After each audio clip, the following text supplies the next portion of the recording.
So I think in our culture and psychologically, we talk a lot about the mind and the problems and the dramas and the sufferings, have all these names for them. But I don't think we factor in ethics very much, you know. But from the Buddhist perspective, having a mind that's happy, developing, being a work in progress of becoming a happy person, not stop being a suffering person. The job is to remove and is to stop following the neurotic, unethical, disturbing, distressing, ego-based states of mind, because they're the source of misery, and to develop and grow the positive states of mind, the so-called ethical states of mind. That's Buddha's approach. And I don't think we think that in our culture. We think ethics is nice, and aren't you lucky if you've got good ethics? We don't think happiness comes from it. I don't think so. We think it comes from the money, the job, all those definitions, you know.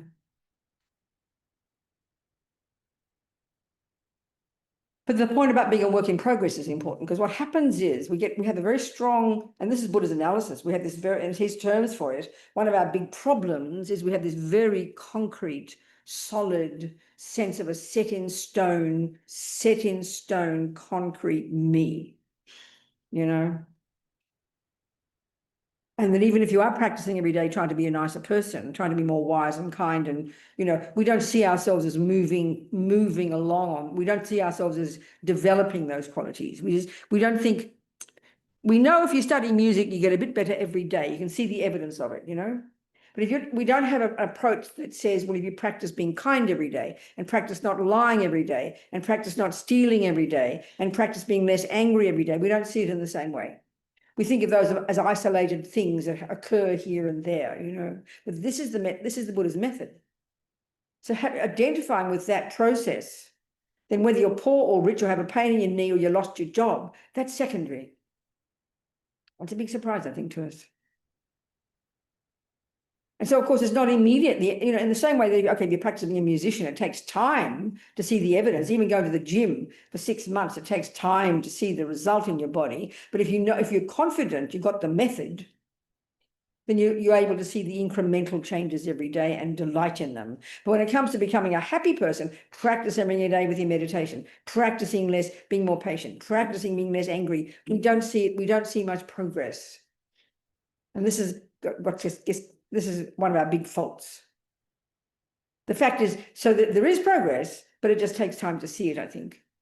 So that means we have, from the Buddhist perspective, we have to have confidence in the way the Buddha talks about the mind, how every millisecond of every thought counts in this job of you being a work in progress, becoming a more happy, less neurotic person. And again, it's an example, using the example of musician, you know, it might take years before you really see the fruits, but you know you've got grade 1 and you feel good about grade 1, then you get to grade 2, you've got these little sort of points that you get along to, and you can delight, now I'm in grade 2, now I'm in grade 3. You can sort of see the growth. We don't think that in terms of our emotional growth. We don't think of it like that, I think. But that's the Buddhist approach. And if we're going to cultivate that approach, then we can learn to be very content, you know. Another analogy, like if I know nothing about botany, never heard of such a concept, and you're a good gardener, and you've got this, you know, little back plot, and I go out and look at your back plot, and it looks totally boring to me because there's nothing there. But you're happy, and I wonder why. Well, it's because you know botany, and you know you've put the seeds in, and even though it looks completely boring and there's nothing growing, you can anticipate, you want to work with it, you'll nourish every day, you'll make sure it works nicely, you dig up the weed, you'll dig up the junk, you'll put the nourishment on it, make sure it gets water, and you can anticipate the result coming, because you understand botany. But if you just look outside, you know, and look outside and to see this boring garden, you put your seeds in yesterday, but you don't understand the process, you get very depressed. Oh, where's all the flowers? I've got to give up, you know. So what I'm talking here is, in the Buddhist perspective, it's not just hit and miss. There's a very clear, laid out, articulated path, you know. So if you have confidence in any path of being a musician, path of being a gardener, you've got to have confidence in those theories, not just hit and miss. You don't just cross your fingers and go to the piano and hope a nice sound comes out. You have methods. I don't think we think there are methods to get more happy internally, internal methods to literally become a happier, wiser person. I don't think we think that way. That's the Buddha's approach. That's what he's saying. That's his approach. So just like botany, you can't just cross your fingers and hope for the best. You better know the laws. Well, the same here, we're discussing Buddha's approach. You don't have to agree with it. This is the point, but it's a very clear, articulate, precise presentation. And so if he says the mind has this potential, he's not talking about your body. Your body doesn't practice ethics. Okay, your body behaves nicely if you've got your mind is ethical. Your hand won't steal. If you're being ethical in your mind, your voice won't blurt out rude words. But it's your mind. That's who we are. That's the main component, you know. So that means we have to know what he means by the mind. And then we have to know how to develop it, how to grow it, how to move forward one step at a time. And understand the process. So again, another analogy, like you heard about, you want to get fit. You go to a gym and they show you methods and they show you pictures of what you could look like in 6 months. So you look forward to it. But you've got a method.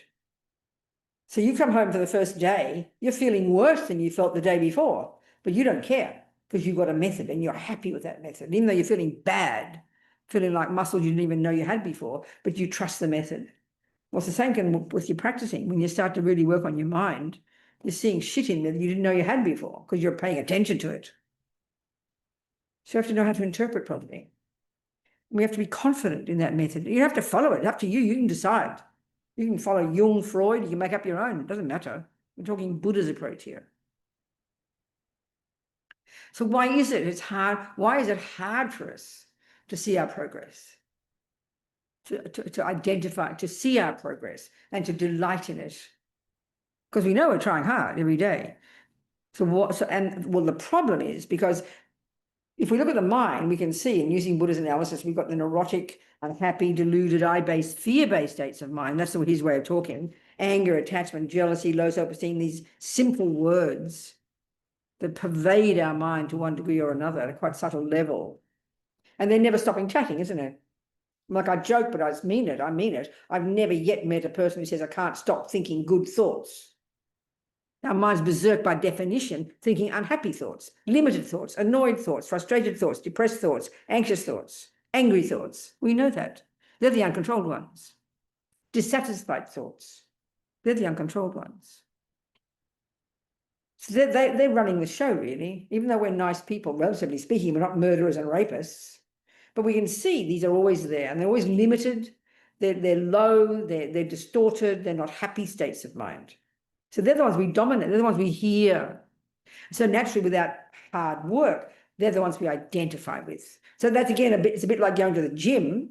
You've got this picture of exactly what you're becoming. You've got the method, but you keep going home and seeing your fat, unmuscular body in the mirror, and you keep identifying with that. Oh, that's who I really am. I'm a disaster. Even though every day, incrementally, you are making progress, but you don't see it because you're obsessed with the negativity. That's our trouble with our mind. So you have to change that. You know, if you practice, it's called dissatisfaction. So the Buddha would identify as what's called attachment. One of its main functions is dissatisfaction. Not enough. I'm not enough. I'm not doing enough. I don't have enough. I'm not good enough. It is not enough. This is the nature of the distressing states of mind. But they're not set in stone. This is the thing. We are not set in stone.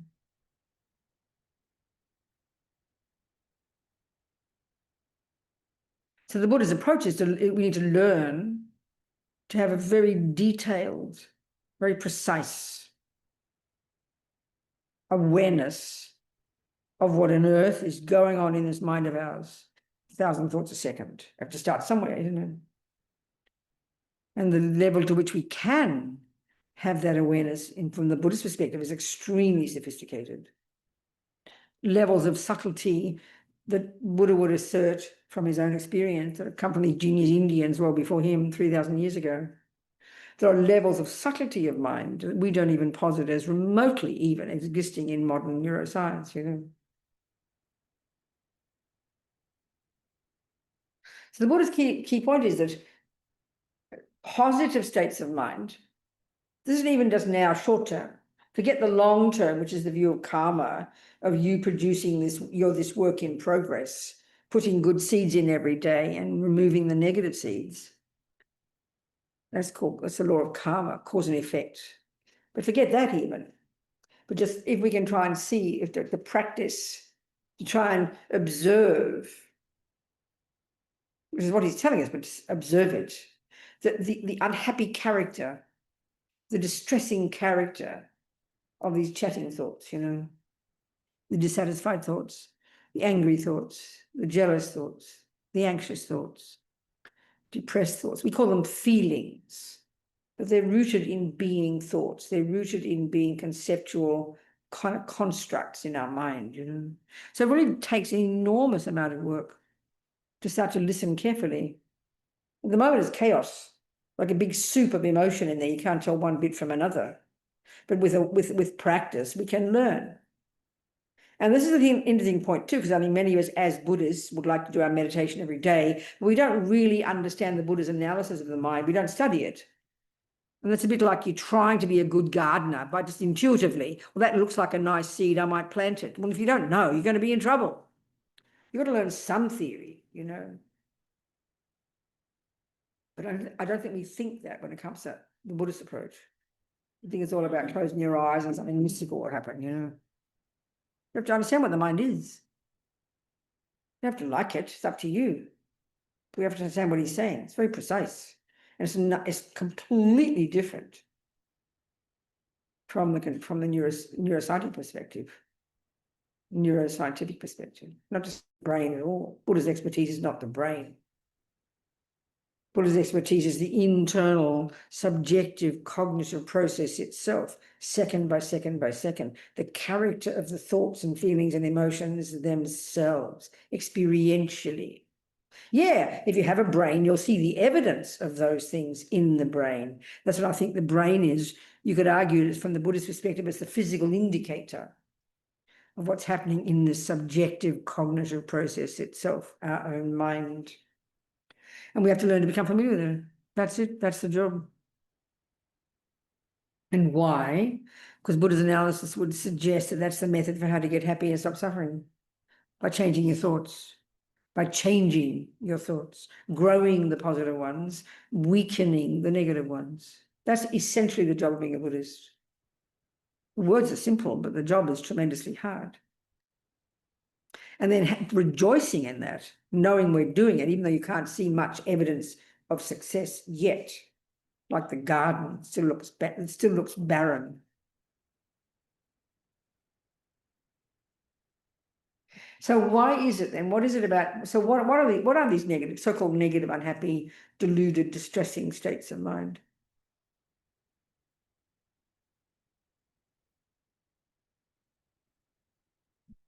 They call it in India, I mean in the Buddhist literature, in Tibetan and Indian and Sanskrit or Hindu, whatever, they say they're afflictions, mental afflictions, mental suffering, mental illnesses, attachment, this primordial dissatisfaction that becomes emotional hunger, always wants something more, never satisfied, it's running like 1,000 thoughts a second, that drives all the others, like a fragile child that's desperate to get only what it wants. It's totally neurotic, really like a fragile child that can't bear anything that isn't what I think is nice. And the millisecond it gets that, what isn't nice, it has a panic attack, and that's called anger.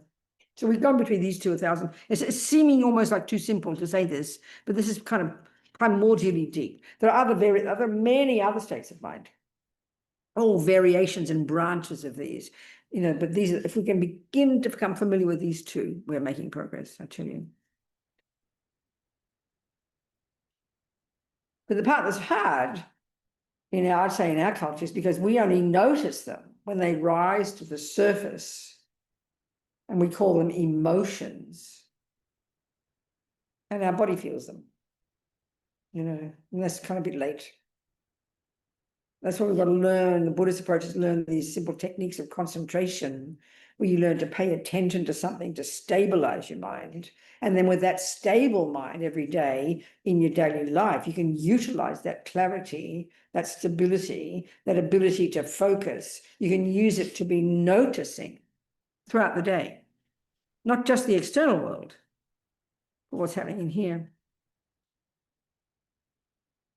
That's his expertise. And why you want to do that is because the Buddha's approach is that what goes on in here is the main reason for why we suffer or happy. Biggest shock on the planet. This is too shocking to hear. And that's his thing. So we have to try it out, see if it's true. I mean, you can prove it pretty easily, I think. One day, you wake up in the morning and you're feeling quite content. And you go to the kitchen for breakfast and hubby is slurping his coffee yet again, but you're feeling quite content. You don't mind. It doesn't worry you. Next day, you want to kill him. The slurping's the same. This is enough to prove emptiness, I tell you. We all know this. One day you relax and the red light doesn't worry you. Another day you're freaking out. So we can clearly see that the difference is the external world is the same, the same event, but according to what's in here, you respond differently. We can see that, but we don't join the dots, But that's really pointing to the simple point that Buddha's making. So sure, change the outside world, no problem. If you can change something, change it, no problem. But this is the one that's stable. Our problem now is our attachment is this fanatic junkie that is convinced that getting what I want out there is what makes me happy. So we spend all our time manipulating the outside world, don't we? To make it what we want. That's how we spend our life. That's what we think happiness is. I'll become a gardener. I'll get a boyfriend. I'll get a husband. I'll lose weight. I'll put on weight. I'll have a cherry. I'll have a piece of bread. It's the outside world. That's how we think automatically. Dogs and monkeys live the same way. Buddha says it's not enough. It's a recipe for madness. It's fine as long as you can get what you want, but you can't guarantee you can get what you want. That we know. So I want to be stable. So have a mind that's stable. And whatever arises there, and this is eventually what happens, whatever arises there, you can handle it. It's not going to disturb you. Doesn't seem possible to us. That seems like unhuman. That seems inhuman. You wouldn't be a real human being if you were like that. We think that's mental illness, You have to look into it. But there's an extra reason why, of course, in Buddhism, to make the most of this precious human life, because the Buddha would say we've had countless past lives and we'll have countless future lives, because that's just the nature of the reality. For the Buddha's view, which is radically different. I mean, like insanely different from the materialist view and insanely different from the Christian and Muslim and creative views, So there's extra meaning here from the Buddhist perspective. It's like winning the lottery, getting a human body as opposed to having a dog's body or a monkey's body or a mosquito's body, which is a possibility. That's a whole bit of discussion. Even many Buddhists don't even think about that part, but that's part of the big deal in Buddhism, his bigger approach of what a mind is and the benefit of having a human body, the rare opportunity. So the more we're going to, I think but even without worrying about too much past life, future life, I think we can kind of see, even though we're not sure why we are a human being, maybe we don't have a view, I think we can still see that we're fortunate, I mean, even among humans, they talk about, you do all these analyses online, you go 10% of people have a computer or 1% or something, 3% of people have this, and the 0.1% have got the most amount of money. Well, we're like the 0.0001% of human beings who have reasonable conditions in life. And one of those main ones is having some access to some ethics. And that's not being rude about human beings. Have a look at the world. Meaning you're born with a mind that's not overwhelmed by the wish to kill or steal or lie or rape or torture. I'm not being kind of neurotic. I'm not being crazy. Look at the world. I mean, look at the world. How amazing. Okay, Buddha says there's logic to it all. It's called the law of karma, but that's another discussion. Even not even sure why you're born this way, just then recognize how fortunate it is that you have to struggle with this craving to torture people. Like one of my friends on death row in Kentucky, he's a Buddhist, Mitchell. He says about one of our friends there, I know him. He says, Robina, he thinks of torture all the time. So of course, in our culture, we just think he's a maniac and lock him away, having no explanation for why. But even if you haven't got an explanation why, you can see in your own mind, you're not thinking of torture all day. How amazing, how fortunate. We think of cakes all day and food, So we're fortunate. Our problems aren't too severe. Our mental problems aren't that bad. We're not totally berserk, So how fortunate. which unfortunately means because your neuroses are not as severe as that, you're able to begin to access and pay attention to and to identify and grow the virtuous, positive tendencies in your mind and to begin to identify with those as who you really are. And that brings a big shift in our view of ourselves. Amazing. We have enough wisdom to identify kindness and patience and clarity and perseverance and self-confidence. They're amazing. How incredible, because they're the ones that will help us develop our marvelous potential.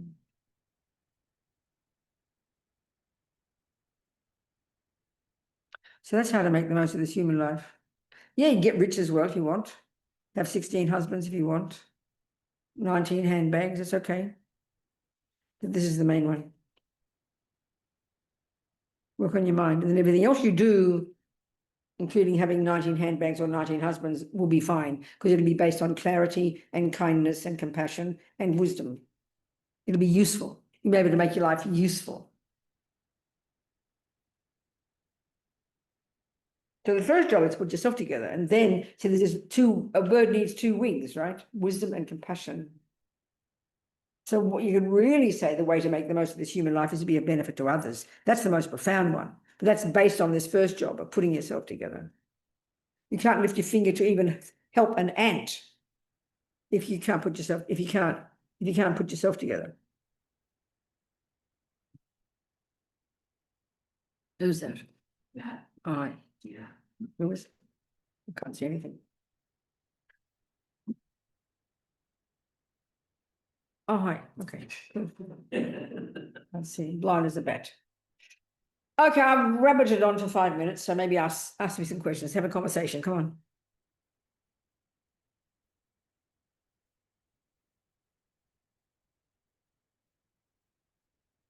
Nothing. Anything? Okay. Go, go, go. Yes,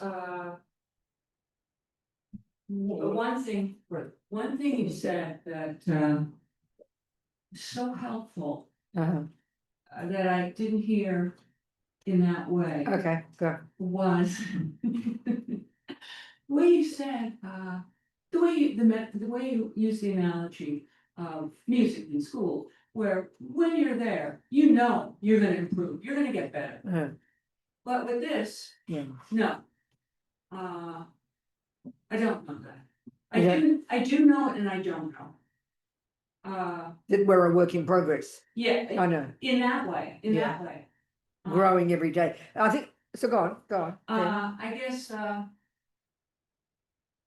been practicing for a good amount of time. Yeah, right. Done all the levels. I was Yeah. a Shambhali and Yeah, right. before the fall. Wonderful, yes. And it's funny, I heard a talk you gave and the woman was taking care of her mother. Yes. And my mother lives with me and she's 95. Okay, oh my And God. she has senility. My And she's God. really my guru. I'm sure she is. And based on what you were Yeah. saying too. And I see the progress there because I've been the worst caregiver. Okay, I've been arguing with a person with senility. right, And exactly, who's the exactly. insane one? Totally, yeah, I understand, Yeah. that's right, exactly. I've been a real idiot. I understand. So you see the progress, yeah. And then I thought the other day, why don't I should have, well, I have thought this before, but somehow it's coming to fruition. I said, Yeah, right. I have to, what about if my directive is gentleness and kindness? Uh-huh. And it works like a charm. There you go. So you can see the progress. But I suppose it's harder to see it in just the mind. But I think when it gets expressed in relation to others, that's the sign. That's easier to see the progress. It's like you can hear your music in your head, but if you play the piano, you can see the result. That's good. It was like a key. Yeah, I hear it. So there's that progress, but Okay. I'm pretty aware of my afflictive thoughts. That's right, exactly. I know. And the Sure. biggest one is, I'm not doing the right thing. I'm That's not right. in the That's right it. place. Exactly. I'm not producing anything. No, I'm that's not, it's just, These are the deepest habits. And I think my feeling is When I think if you do the analysis, Buddha's view about what attachment is and the main energy of attachment, the main energy of it, before it becomes explicit, I want this and I want that. Its energy is I haven't got enough. I'm not satisfied. That's why we crave something. Craving is another word for attachment. So the only reason you crave something is you don't think you have it. So that's the real energy of it. And the Buddha would say that's from the practicing craving in the past, because so okay. The key, okay, that's it. I think the main one is that this dissatisfaction. Okay, now what I want to say is this. When we understand in the Buddhist analysis that the key problem with the unhappy states of mind, anxiety, anger, low self-esteem, ones that chat away, their main function is to distort things. Attachment exaggerates the deliciousness of something, and aversion or anger exaggerates the badness of something. So therefore they're not valid states of mind. It's like you've got $50, but because you're so addicted to believing it's 500, you even see 2 zeros. So attachment is always seeing more than there really is. So then you go to spend 500, what's the result will be disappointment. And the Buddha says we've been doing this for countless eons, building up anticipation, getting all excited, waiting for the 500's worth, and then because it's not realistic, you're disappointed. So this dissatisfaction is the build-up of that disappointment. And it's just there. And then, so of course, the addiction is, well, if I do that and do this, then I'll feel better. I'll eat a cake and I'll feel better. Or I'll become a better person and I'll feel better.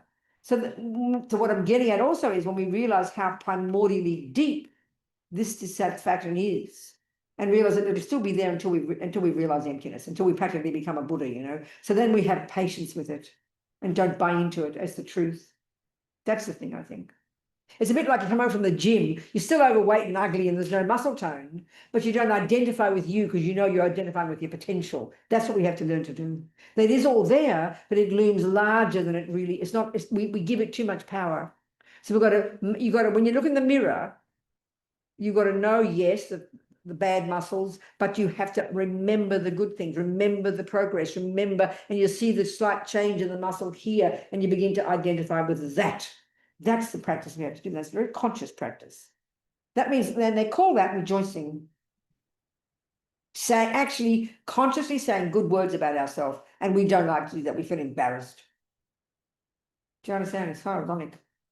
Yes. So delight every day, delight in your progress. I did do this and I did do that, and I am growing and I am moving forward. And because thoughts count, and also because it's like every time you play the piano, you get slightly better. Every time you say, I'm doing a good job, that will start to become true. Not fantasy. It's not fantasy. Do you understand what I mean? So we have to not identify so much with the neurotic ones, know that they're exaggeration and distorted. They're there nonstop, but identify with the effort and the goodness and the practice, and like you're seeing the evidence. So really, but remember, I'm a work in progress, rather than, oh, I'm bad and I'm hopeless, which is a stuck one. Do you understand? We've got to keep working at it every day. It's just every day. The job is every day. Do you understand? Good. So keep rejoicing. What's your name? Donna. Donna. Thanks, Donna. Thank you. Good one. What else, people? Something? Anybody online? No? Hello, I have a question about. Where are you? Go. Yeah, so. What's your name, sweetheart? Me? What's your name? My name is Artem. Who? Artem. Who? Spell it. Artem. Artem. Yes. But you said Artem. Is that how you say it in your country? Yes. Where's it from? Ukraine. Who? Ukraine. Oh, okay, Artem, go on. Talk to me. So I have a question about emptiness. Emptiness. Yes. Go. How it is possible to understand emptiness? Because, like, in my mind, I can understand it in conceptual way. In what? Intellectual way? Yes. Yeah. But I know that it's not enough to understand. That's right. But still, you got to start with the intellect. You've got to know all the theories about mathematics first, and then you have to do it. Then you become experiential. So just keep practicing. So tell me how you understand emptiness theoretically. What do you think it means? So theoretically, emptiness, it's like not nothing. It's not like nihilism. It's what? Not nihilism, okay. Yes, it's like possibility of everything. It's what? Possibility of everything. Possibility of everything. That's interesting. Well, I mean, yeah, let's not make it so grand, okay? It's really got quite, it's not okay, okay. The key point that Buddha's making, and the beginning, the point here we're saying here, Donna's point, we can begin to understand that the afflictions, these neurotic states of mind, all the branch ones like attachment and aversion, but the root one, which is this, they call it colloquially ego grasping, right? This primordial, deeply instinctive, impossible to see because it's so instinctive, belief in a concrete, solid, set in stone, unchanging, immovable, set in stone me, very broadly. That's so the misconceptions in our mind, attachment, aversion, jealousy, low self-esteem, attachment, all of them, and this root one, their key function is to exaggerate. So what attachment does is exaggerate the deliciousness of the chocolate cake on the plate. When you've got attachment in your dissatisfaction, which brings emotional hunger and all the oh, I get all excited, I'm going to have cake, and it's all working overtime, this attachment, this hunger, emotional hunger for that cake because you feel dissatisfied, and then that emotional hunger projects onto that cake deliciousness, more deliciousness than there really is. In other words, attachment exaggerates the deliciousness of the cake and exaggerates the power of the cake to satisfy you. Can you hear that? Yeah. So the disconnect, go on. So there's a disconnect. The Buddha says, this is across the board. Buddha's saying there's a disconnect between what is real and how we see things. There's this disconnect between what exists and how we think things exist. And that includes to the subtlest one. So attachment exaggerates the deliciousness of the chocolate cake, but the ego grasping or the ignorance, the maripa, informing that attachment at the same time is causing the delicious chocolate cake. So deliciousness is an exaggeration, but ego grasping, the root delusion, is exaggerating the very ontological status itself of the delicious cake on that plate. And it's hard to see that mistake. So this ego grasping, this ignorance exaggerates not just the I, but everything. And we can't see it, it's so subtle. So all emptiness is referring to is when you discover the mistake. So even when it comes, just a minute, let me finish. Even relatively, the chocolate cake, when you start to understand how the branch affliction called attachment is exaggerating the chocolate cake, and you look at that plate, you feel the emotional hunger, you feel the craving, and then you say to yourself, Artem, it does not exist the way it appears. It's not as my attachment is what's painting a delicious picture. The deliciousness is not in the cake. So when you discover that mistake, you stop believing in the lie in the mind. So the deepest one, the ego grasping, when you've realized emptiness, all that means is finally, in the subtlety of your meditation, you've got to have single point of concentration to get it. You can't get it with your intellectual mind. You've got to have shamatha, okay? Single point of concentration. So finally, one day, you will see for the first time, nakedly and clearly, that the intrinsic, independent I in here that you have believed in since beginningless time has never existed, doesn't exist, and could never exist. Are you hearing me? So when you see that, it's sort of like you go, aha, what I thought existed doesn't. That's what emptiness refers to. So you can argue that once you get that, then the possibility, blah, blah. Yeah, but it's quite technical to understand intellectually what it means. And the simplest example, I go to drink my tea. I go, oh, my cup is empty, I'll say. Right? My cup is empty. Of what? Tea. So what I've just cognized is the absence of tea. So when you've got this deep, subtle meditation, you will cognize for the first time the absence of what you thought was there, which is the I. You notice it's not there. So observing that it's not there is quote unquote realizing emptiness. Can you hear the words? Can you hear the words? Okay, so keep going. Go on. What? I listen to right.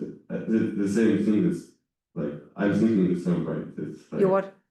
everything like what you say about cake. Like when you eat the cake, you feel the like projection of your mind. Yeah, that's right. Exaggerating. You're putting all this power into the cake that it doesn't have. That's how Buddha says we spend our lives.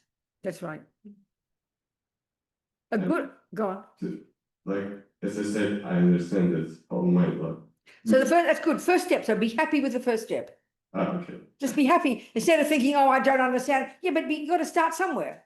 You've got to start knowing that 1 + 1 is 2 theoretically. Then you go and do your homework and you get the experience of it, one step at a time. Be happy, you know it. First theoretically, because if you got the wrong theory, you'll never experience the truth of it. Do you understand me? So another really good analogy, they talk about, one of the ways they talk about the mind is in terms of the mind is like a mirror.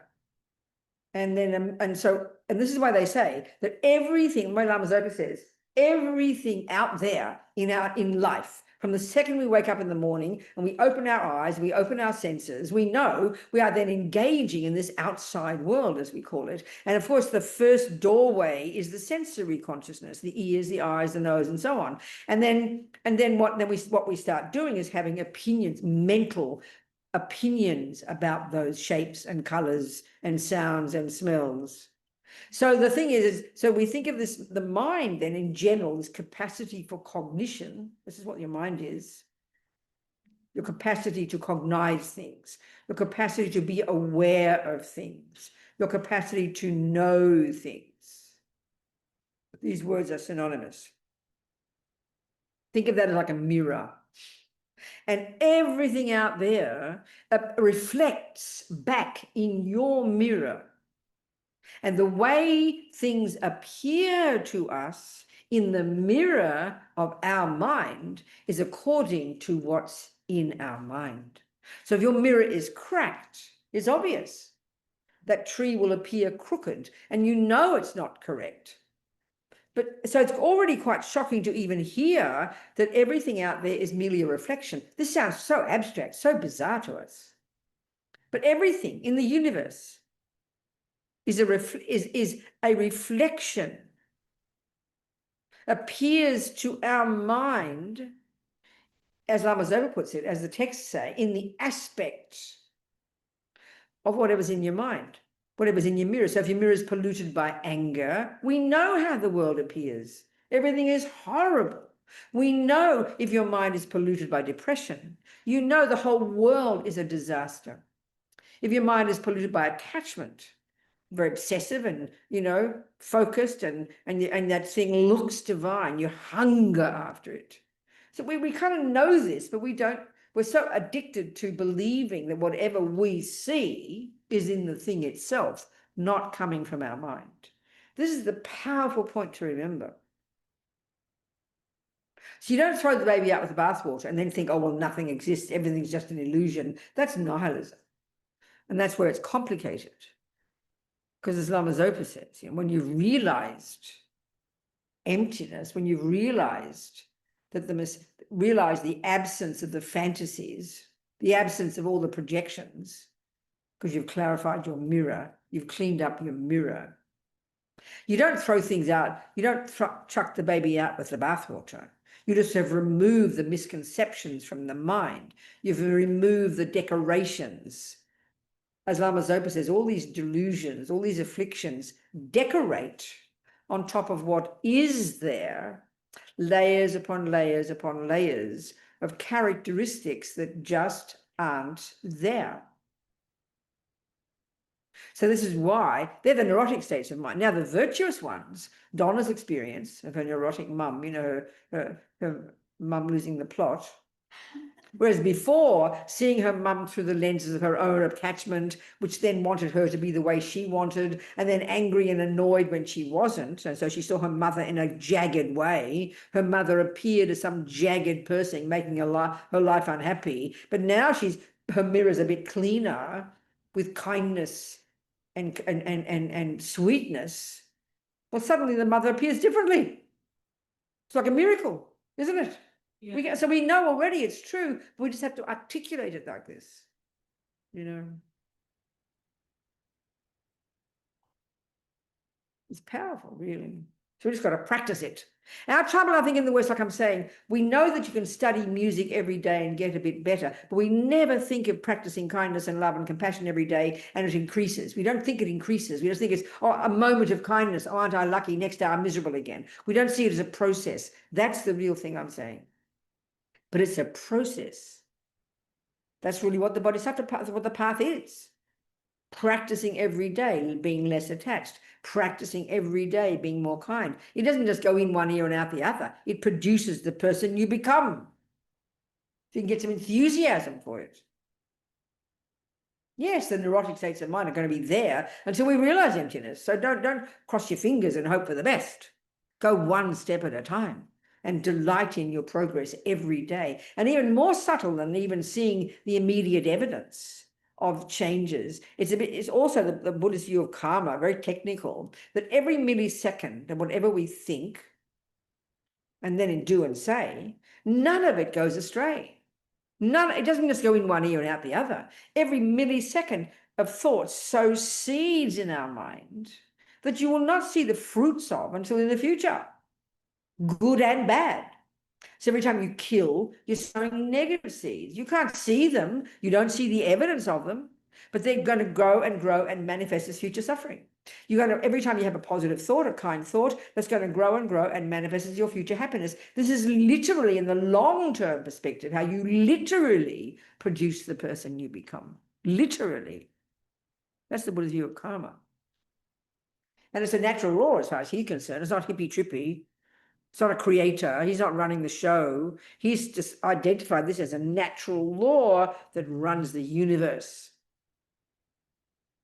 So that gives you even more confidence. You know, you mightn't see that oak tree for 50 years, but you know you're growing it every day and you're happy. The result will come. Like that. That encourages us. But we're obsessed with identifying with the chatting thoughts because, oh, they're still there, you know. Or I can know the theory, but I haven't realized the experience yet. One step at a time. Be delighted in our progress. That for me is a huge one. And it takes time. I promise. It takes time.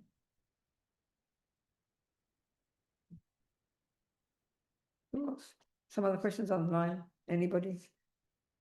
Alona, yes, sweetheart. Hi, Venerable. Thank you for your teachings. Good, sweetheart. I understand that delusion is I-based state of mind and it's not based in reality. And a virtue state of mind are valid because they're rooted in dependent arising. And I still have a hard time to put together a virtue state of mind and how does it connect with dependent arising. I have a hard time to understand. Last part, Alona, say it again, sweetheart. That last part, say it again. I have hard time to, I know what the virtuous state of mind is, definition, and I know what definition of depending arising is. Mm-hmm. How does that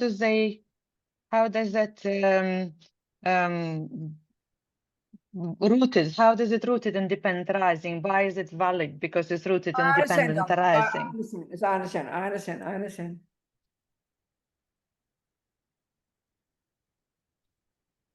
If you can imagine your mind is like 99% dominated by attachment, ego grasping, jealousy, anxiety, you'd be what the world would call a psychopath.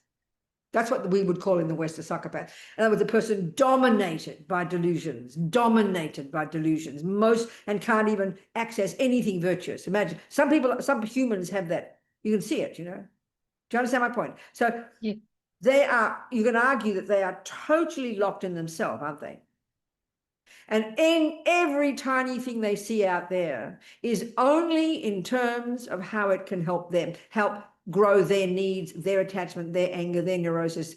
It's like a completely isolated, concrete sense of reality. Now, we've all got that to some degree, but our saving grace is access to our virtue. So as soon as, the deluded states of mind, if they dominated mostly, if they prevailed in one day, that would be, as I said, what we'd call psychopathic. You'd be utterly, or narcissistic, but 1 billion times stronger. You'd be completely destructive, delusional person. You're locked in the sense of a concrete sense of there's not an atom of movement. It's set in stone. There's no sense of cause and effect. There's no sense of any relationship to anyone else except in terms of it's being something for your benefit.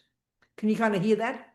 Now look at what patience is. Look at, soon as your patient is a state of mind, what's it in relation to another human being, or kindness, Donna to her mum, suddenly there's a sense of connectedness.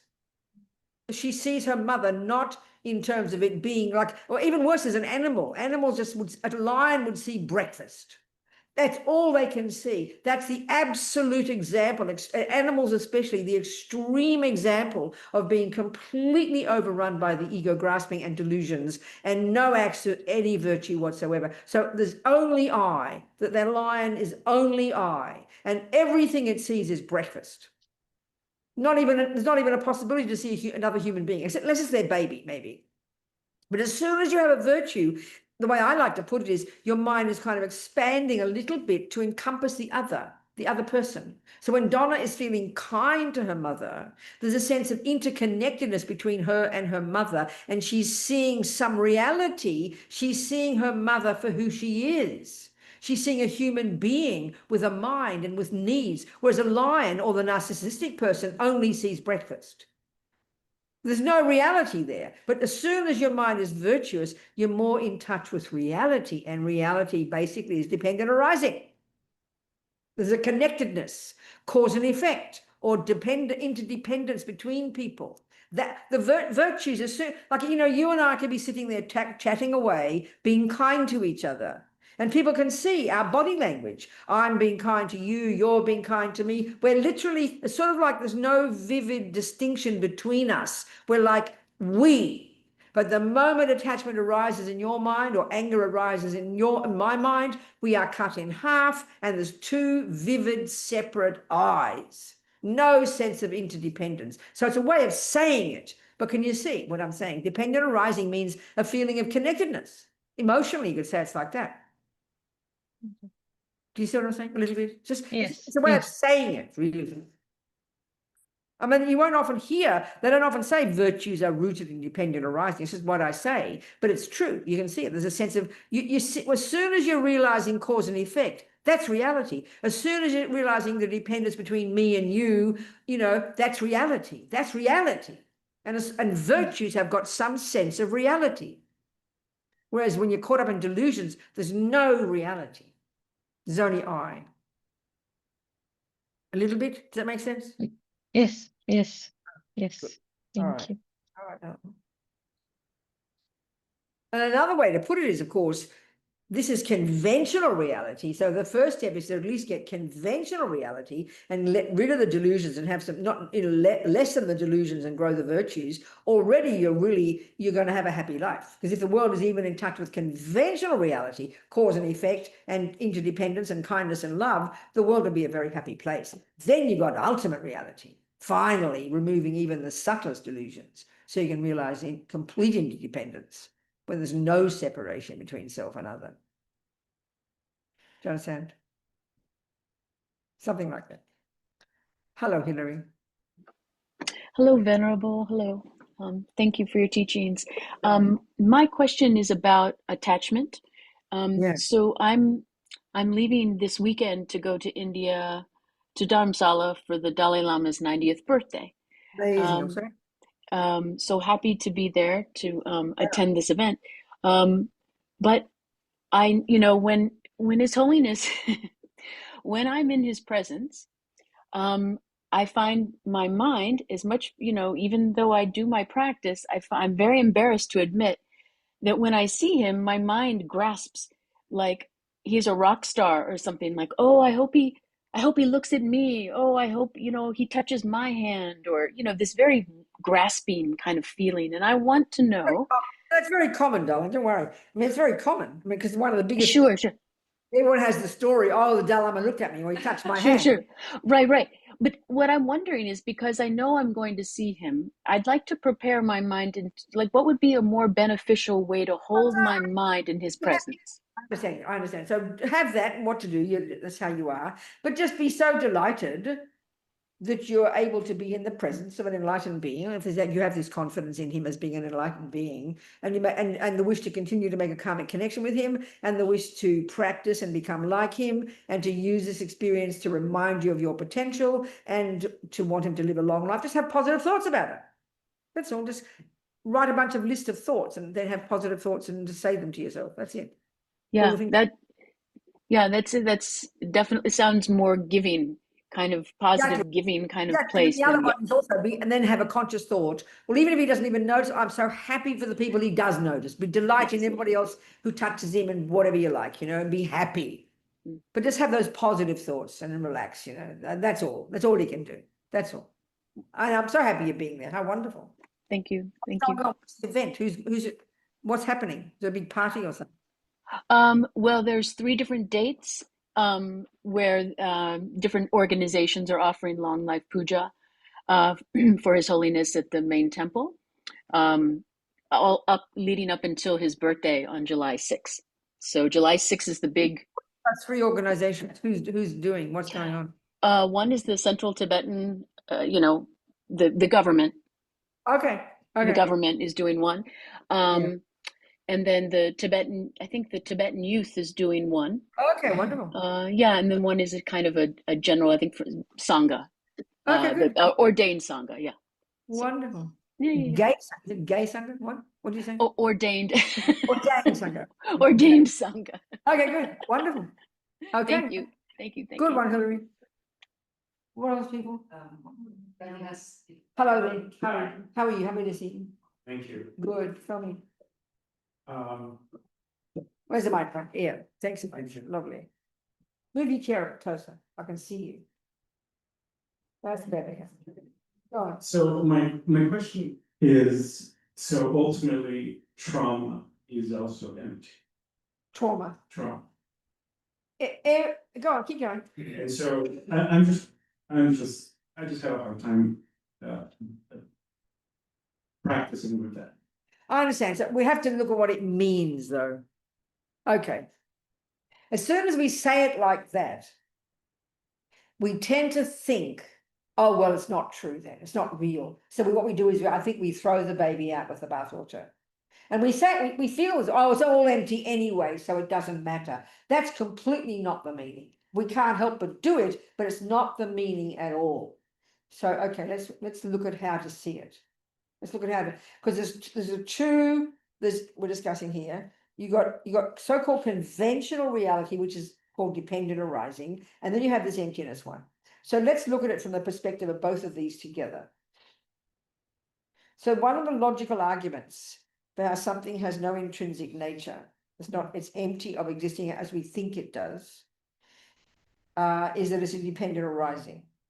So one way of looking at something, like so I say a trauma, so you meaning more, and you're just thinking of the event, or you're thinking of the pain inside? Which one are you describing? The pain inside. The pain inside. Yeah, I mean, intellectually, I can understand. Okay. No, I understand. But so it's a pain inside of loss, or a pain of anger. What? Just give a name to. It's sort of like, when I wake up in the morning, I feel this tremendous aversion. Tremendous aversion, and it's overwhelming. And I've got an object. Is aversion, or just kind of sort of like reality. Huh? Is what? Reality. Aversion to everything. Kind of. Is it like, would it be called depression? Yes. Depression. Yeah. Nothing's of importance. Everything's hopeless. Everything's a disaster. Sort of. Yeah. Something like that. Yeah. Okay.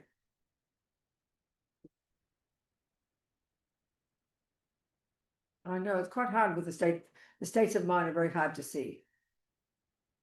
Okay, so then would you say then because of that, you then think kind of like, I'm a disaster, life is a disaster, I'm hopeless. Would you say that you conclude that? Mhm. So then we have to look at how the I I always forget your name. Suyen. Suyen. Suyen. Suyen. So Suyen has this feeling, because of this aversion arises, there's a big lump of Suyen who's kind of pretty hopeless. And life is hopeless, something a bit like that. Sometimes. I think we all have that to some degree or other. We do have. So how do we get to see? What we have to do is try to find the way to puncture that and to try and paint a new picture. Paint a new picture.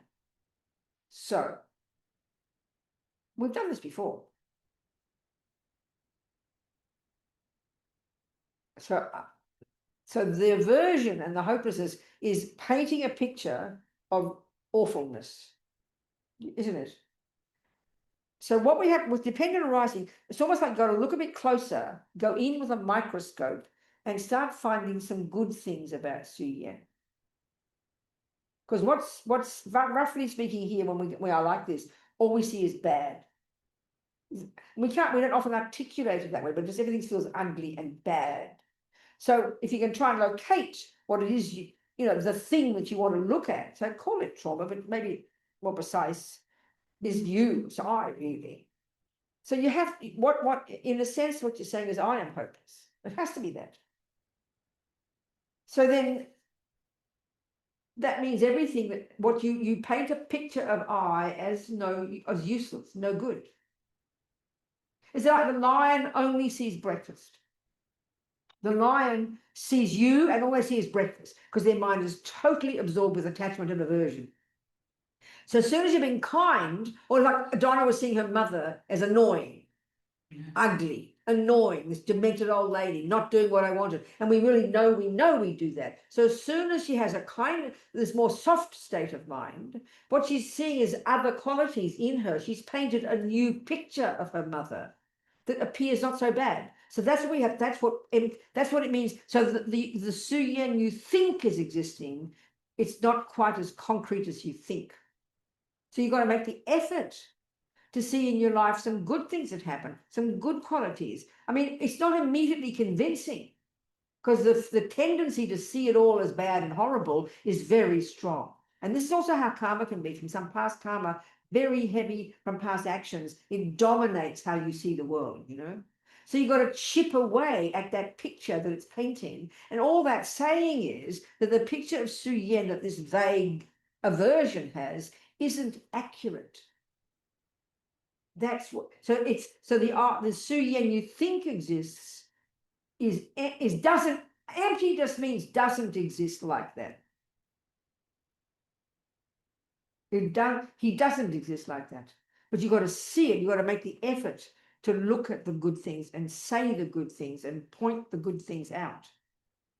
That's how you loosen the grip of this concrete picture of bad. So empty means, so Suyen being empty means this means lacking. It means that picture isn't accurate. It's exaggerating the badness. So as soon as you point out some goodness, the picture shakes. That's what our practice is, Suyen. Every one of us. Do you try to do that? Mm-hmm. But don't expect it to happen overnight. Don't expect to feel joyful overnight. But again, be happy every time you say that, or every time you think of others, or every time you try to be patient, or every time you try to be positive. That's putting atomic bombs under this old picture. So we've got to be patient. It's like the gym. You might be 2 years before you get fit, looking handsome. Do you understand what I'm saying? So that's what I mean by the work in progress. Be confident that you are doing something every day and the results will bear fruit. We have to think this way. We're a work in progress. What do you think? Thank you. Yeah, it's just, you know what it is, I've been practicing for more than 20 years. Right. Mostly in a Zen tradition. That's right, I understand. Yeah, but I think the lockdown 5 years ago. You think what, darling? The lockdown 5 years ago really threw me off, like I feel like, for example, in the morning when I sit meditation, I sit like 5 minutes and then I have to get up. I just I see. I don't have the I understand. focus I used to. No, I understand, sweetheart. I understand. Do you think you're a work in progress? Yes. Good, that's all that matters. So yeah, keep going, sweetheart. Okay. So empty means not there. What we think is there isn't there. It just seems abstract when we say the word emptiness. It sounds like some strange, but it's got, there's a technical way of describing it. It just means the delusions paint a picture, an exaggerated picture that are not realistic. So even as you chip away in a conventional sense, the I that we thought was there isn't quite the I that we think, I this, I that, I fat, I thin, I bad, I whatever, not just I subtle, but just this picture we paint of either your mum or yourself. That one doesn't exist. So that one is empty. Put it like that. That's all it means. Not there. So that just gets more subtle. That just gets more subtle as we keep progressing. But the first step is to practice patience and kindness, because they are the opposite to ego at a conventional level. And they put atomic bombs under the ego grasping. We've got to keep remembering if you are practicing every day, even a little bit, you are a work in progress. And everything you think, and this is what I find powerful, everything you think and do and say does not go astray. You sow seeds. We tend to think that thoughts go in one ear and out the other and have no meaning. It's talk about nihilistic. That's how we think in our culture. We don't think even thoughts count. We actually think thoughts don't matter. This is the worst, most painful view in the universe. For the Buddha, literally the opposite. Every thought is what produces the person we become. We should be so happy with that. So practice it and be patient with ourselves. That's my feeling.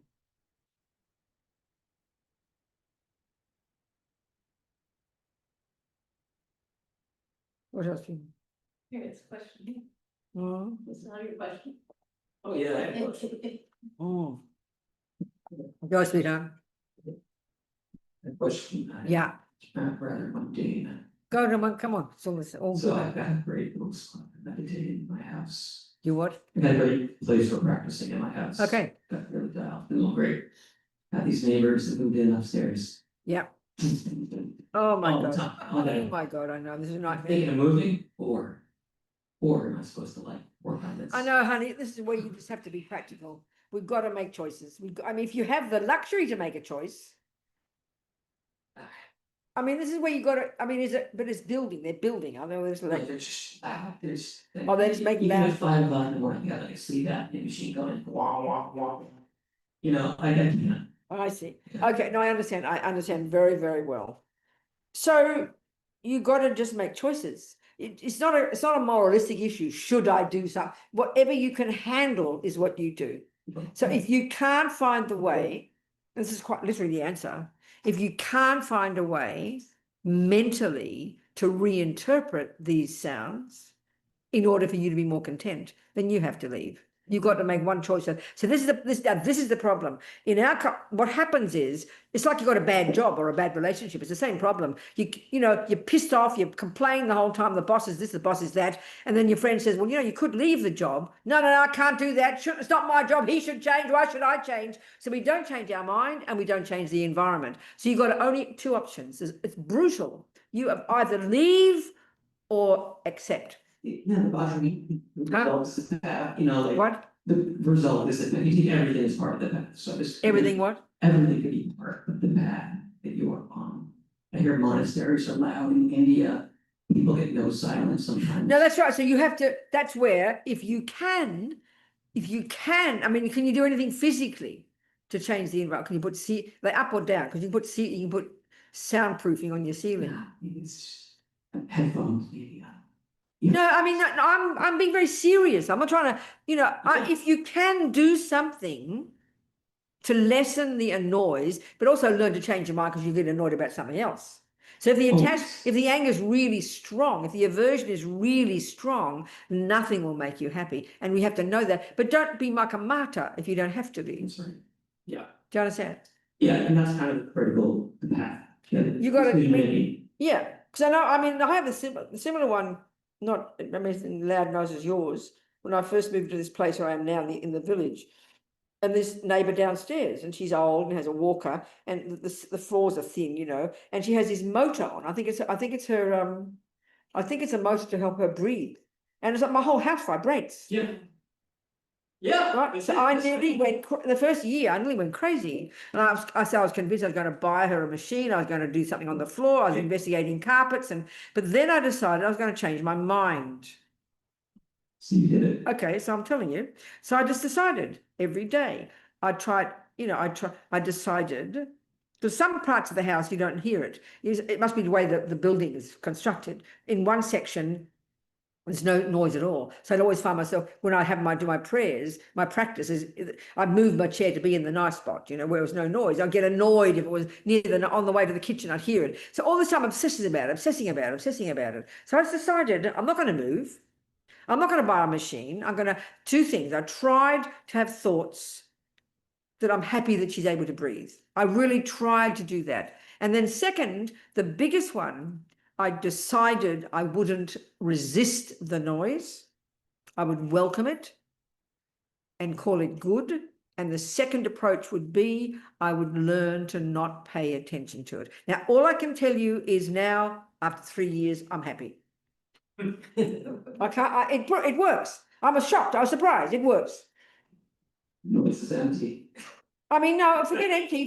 I just changed my mind, and so now it's there. The noise is there, but I don't mind anymore. I stopped calling it bad. It's like Donna. And so it's up to, but if it really is that bad, you have to decide if you can't cope. Yeah, We've got to know what we're able. We've got to know our capability. Yeah. You gotta try for it. Yeah. But if you can do something, the house I did live in, somebody upstairs, the guy moved upstairs, but he used to record in my room, and he put ceiling in. And he put a ceiling in, soundproofing. But do you own the house, or is it just rented? No. So you got to do you anyway. There's no harm in trying to change your mind. It'll be good in practice. And if you also can do something physically, I mean, and I decided I would never speak to her. I wasn't going to tell her. There's no point in doing that. Have you ever spoken to these people? Yeah. I mean, It doesn't help though. You can, but the house is 150 years old. It's like, That's the problem, isn't it? That's the problem. So this is where the real practice is to change the mind. If we can be brave enough, and it is possible, sometimes it's too difficult. I mean, sometimes the noise is so tremendous, the external environment is so bad. That's why we have to know our capability. We have to know what you're capable of. Yeah, that's exactly it. That's where, So just keep looking at it, think about it, be practical. Don't be moralistic. Don't be kind of all, I should this and should that. But just see what you can do. It's good to hear it come from you. But I really had to work harder, I promise. And now I notice it, but I decided, see, not paying attention, because there's a million things happening at the same time. But it's all a question of what we decide to pay attention to. And suddenly it's there, but I'm not paying attention, so I don't notice. I'm so shocked. I thought, oh wow, it worked. Buddhist teachings work. Do you understand? Yeah, you're right. See what you can do. But if you can't handle it, you have to leave. So the point I'm making is we've got to take responsibility, make a decision. That's really the point I'm getting at. When we make a decision, I'm going to accept it, or make a decision, I'm going to move. Otherwise you go mad. That's the real thing underneath this. It's deciding one or the other. That's the real point behind it. Making a decision. That's what taking responsibility is. I hate deciding. Huh? I hate deciding. I know that there, honey, maybe that's the biggest one that makes most people crazy. I mean, most in relationships, people in jobs, we pissed off at the boss, and you can't change your mind. So we just all go mad. This is the nightmare of life. You've got to make a decision. That's what taking responsibility means. Otherwise, it's like guilt and shame and anger, and you go crazy. You lose your mind. So decide, darling. One or the other. Finally, when it comes to it, there's two options. Only two. and it means making a decision. Shit or get off the pot. What? What? If it's shit or get off the pot, The what? an expression of What's the expression? shit or get off the pot. Oh, there you go. That's exactly. We say like that. Love That's that. exactly right. Exactly. I think you said Exactly that. right. Yeah. Exactly right. Exactly. It's exactly. Thank you. But it's very hard. Time to go home, I think. Time to go home. Enough food for thought. Yes, sweetheart. I don't know, I will try the best to be as clear as I can. And have Go, a sweetheart, very- go. I was thinking about, is it okay? Yeah. I was thinking, that the fact of not living in a dual world, let's say when you're a kid and you don't have a sense of you, because you are, you and other doesn't exist, that is not the formula for nirvana, because kids suffer, they are driven by their instincts, That's right. hunger, Mm. whatever, pain, thirsty. So it have to be something else in the equation, right? Not just not having a sense of me. There is something else in order for little kids or even animals that doesn't have that. So wait a minute. Are you talking about yeah, you're talking about your practice? Or are you talking about other people practicing? Because I mean, you can't make other people practice. So what are you saying? No, I'm not talking even about practice. I'm just talking about very conceptual state of mind. But if we are trying to achieve, or happiness has to do with not having a perception of reality like a dual, external, internal, whatever so the sense of me doesn't exist. I think to myself, well, but animals and little kids until 5 years old or whatever age it is, they don't have the sense of me, right? However, Well, they that's- do. The Buddha would say they do. Very, very powerfully. We're all driven by this primordial ego grasping that believes totally in a separate me. Maybe it's not so conceptual as a child, it's true, but it's totally driven. That's why there's fear. You hit a baby, they burst into tears. That's because they believe in an I. Okay, so my You see what I mean? Yeah. That's the Buddha's point. That's why, and especially animals, 1 billion times more strong, 1 billion times more strong. Totally primordial delusion. So when we realize non-duality, that's gone. So maybe as a child, it's more not so conceptually evident, but the grasping at I, the evidence is if you take their food away, they cry. That's because there's ego grasping. It's primordial. okay, Yeah. Okay. that's it. Thank you. All right. So that'll do, I think. Kim. Hello, Kim. Hey there. I'm sort of very much new on the path, and Okay, Kim. Welcome to you, sweetheart. and one of the things that got brought into a practice last Sunday was thinking about something that you did well, how you are gracious in the world. And every example that I thought of, I had ridicule coming in. And at the end, I was feeling like I couldn't come up with anything that I could say I did well. And I really am delighting in this work in progress Yeah, good. and becoming, because Exactly. it's showing me that I need to focus on what I did do well. Yes. And now my question to you is that all the negative stuff that's coming in, that, oh, you went and you helped somebody, but you didn't do this, and all the buts. What do I do with those? Okay. It's sort of like, it's a bit like you're learning to play the piano, and so there's two things going on. The very fact of learning to do something means you don't know how to do it. They're facts. But if you exaggerate, oh, I can't play the piano more, and not pay attention to the effort you're making to play the piano, then even you get to grade 1, oh, I'm only in grade 1. You get to grade 2, I'm only in grade 2. You get to grade 974, I'm only in grade 974. You've got, it's both are there, but learning not to be upset and angry with ourselves because you still see the faults. I mean, you're growing a garden. In the beginning, there's no flowers. It's all just weeds. But as soon as you start digging, even though the weeds are there, you're happy about it because it's a work in progress. So it's interpreting what's there differently. And I love that because I am a gardener, so I could There you go. totally You'll relate to that understand. analogy. It's interpreting it differently. It's all the rubbish, and even the way they say in the texts, as we start to work on our mind, Mhm. and as they describe this, the process of developing this single-pointed concentration, this technique these Indians invented 3,000 years ago, developing single-pointed concentration is described in terms of 9 stages. So one of the lamas said, even the sign of success at the first of the 9 stages is that you think you're getting worse, but we're not. And as soon as we start paying attention to our mind, as soon as we start going to a therapist, we can't believe all the shit, but we've just not paid attention before. So be happy that you're seeing it. Be happy you see the weeds in the garden because you know now what to pull out. But we get fanatic. Oh, look at all those weeds. It's such a disaster. We're such drama queens, you know. So stop being a drama queen is what we have to learn to do. And be happy to see the shit. I mean it. So that changes everything. Do you understand? Good on you, Kim. So that'll do. Food for thought. 90 minutes of food for thought. We all understand because we're all the same. That's reinterpreting, you know. So if you're not doing the gardening, then you can't rejoice. That's fine. If you're not doing the work, then you're not rejoicing. But when, as soon as you're doing it, even a bit, be so happy. And this is so hard for us. Right. So we delight in this 90 minutes. Anything that's been useful, we try to practice it one step at a time, remembering we are a work in progress. Be happy with that. Chanchob semchog rinpoche, ma kie panam ke yuchig, kie panyam pa me payang, gong ne gondu, habasho, gewadi nyududag, lama sange drupgyune, droa chikyang malupa, dei sala gopasho.